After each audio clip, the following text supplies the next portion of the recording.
Après, ce que je vois, c'est qu'il y a beaucoup de jugements. J'ai beaucoup de jugements. Je l'observe là en ce moment. De jugements, de critiques, de voilà, ce truc un peu toxique là qui est là et qui aussi me coupe de cette présence. Et oui. Donc tu vois, comme tu parles bien du personnage, hein, Ben oui, tu vois, parce que euh, on- dans ce qui est dit, c'est comme si c'était des changements de comportement dont on parle, ce qui n'est pas du tout le propos en fait, hein. Ce n'est pas un changement de comportement, d'être plus cool, d'être plus ci, etc. Non, je vous parle véritablement d'une révolution intérieure. C'est de ça qu'est le propos. C'est pas que vous soyez juste moins jugeant, moins contrôlant, etc. Non, c'est de vous libérer réellement de ça. Euh, et cette libération qui est compliquée parce que ce personnage égotique que l'on a construit, euh, il est vraiment dans une vraie solidité. Il est dans ses concepts, dans ses croyances, ce que tu nommes très bien, dans le jugement, dans la critique, tout ce qui ne correspond pas forcément à mes schémas, à mes croyances, etc., d'une certaine manière, c'est négatif. Donc il y a un jugement et une critique pour conforter ce personnage. oui, se donner de l'importance. Euh, donc le changement et basculer dans la présence, c'est une vraie résilience, quoi. C'est une résilience qui passe, je le répète, par euh, l'humilité, l'authenticité, accueillir le regard de l'autre et être véritablement dans une transparence.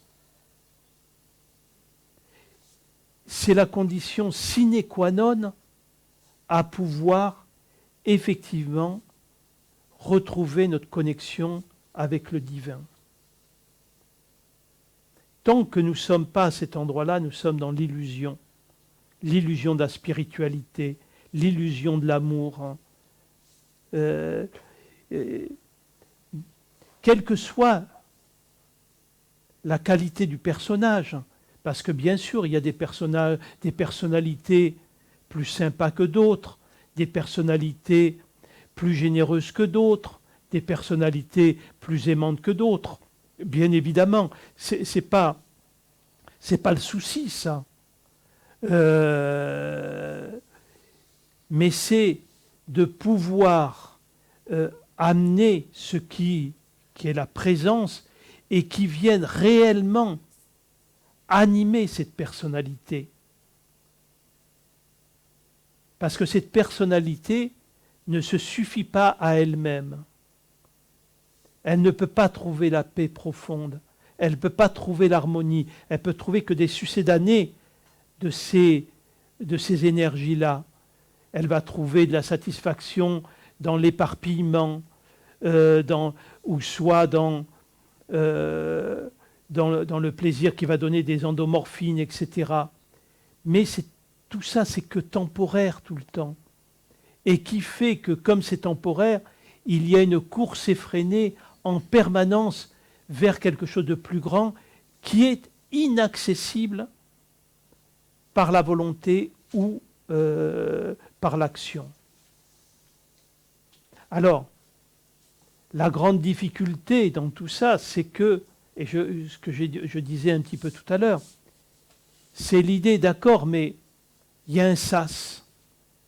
Parce que ce que je dis est entendu à partir du jeu personnel. Et le jeu personnel ne peut pas imaginer être autre chose que lui-même. Donc il imagine que je peux être plus cool, je peux être mieux avec les autres, etc. Donc des améliorations. qui sont certes notables et importantes. Mais ce dont je parle, c'est une transformation profonde. Et cette transformation profonde, c'est le destin de tout le monde. Ce n'est pas réservé à une minorité ou des choses comme ça. Non, c'est le but essentiel de l'incarnation. Et tant que sur ce plan-là, vous ne l'aurez pas réalisé, vous reviendrez sans cesse, jusqu'à temps que ça s'accomplisse. C'est pour ça, Bruno, que ce n'est pas demain, c'est tout de suite. Mais c'est important, tu vois, même si on est bien d'accord, tout de suite d'accord, mais ce n'est pas par la volonté, mais c'est cette ouverture qui doit se faire immédiatement, que ta volonté soit faite et non la mienne. Alors, on ne s'adresse pas à quelqu'un ou à un bon Dieu, non, on s'adresse réellement à notre soi réellement, à notre présence aimante, qui attend à tout moment de se mettre à rayonner en nous. Et il faut juste non pas suivre l'ego qui nous dit faudrait faire ci, ça, ça et ça. Non, c'est notre ego nous permet de voir qu'est-ce qui nous empêche. À quoi je résiste? D'où la question que je viens de poser. Qu'est-ce qui s'oppose à ce que je m'abandonne? C'est ça qui doit être vu. Et surtout que cette présence est la même en chacun de nous. Donc, c'est la même, il n'y a pas de différence. On se pense tous séparés les uns des autres alors que il n'y en a pas, quoi. On fait cette expérience globalement toutes les nuits. Quand on rêve, on voit plein de personnages, des paysages, etc. Mais tout ça, c'est vous.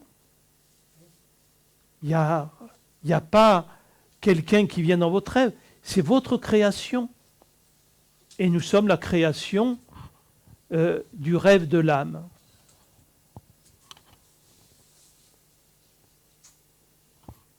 Merci.